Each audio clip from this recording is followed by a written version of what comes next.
Достар, сәлеметсіздер ме? Бізде бүгін шеф стайл, яғни біз бүгін повар боламыз, яғни аспаз боламыз. Біз бүгін свежий салат деп айтамыз ғой, соны дайындауды үйренеміз. Әлбетте барлық детальдары ағылшын тілінде болады. We need one tomato. We need one tomato. Бізге керегі бір қызанақ tomato. And one cucumber. Cucumber, яғни қияр. If you need, you can add some onion. Yeah? Onion бізде пияз. If you need, егер сізге қажет болса, if you like onion, yeah? I washed them. Yeah, washed and cleaned. Мен оларды тазалап жудым. Washed. And we cut unnecessary thing. Yeah? Cut. Олай кесіп алып тастаймыз. Қажет емес жерлерін.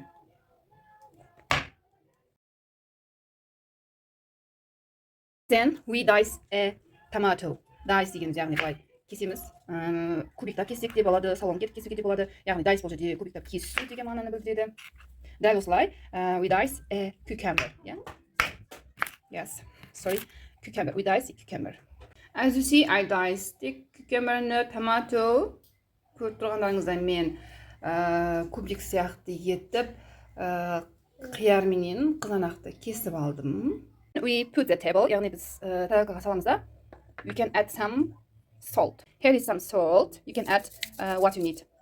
Керегінше тұзды қосып аламыз. Then we mix them. Сосын біз оны араластырамыз. Mix.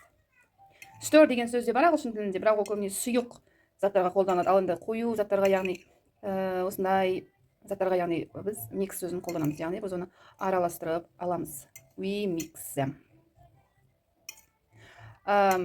You can add some onion, some green vegetables if you need, of course. Just now, I don't have these things. Okay, I guess it is ready. Мен ойымша бұл дайын жеуге. I guess our salad, our fresh salad is ready. Enjoy your meal.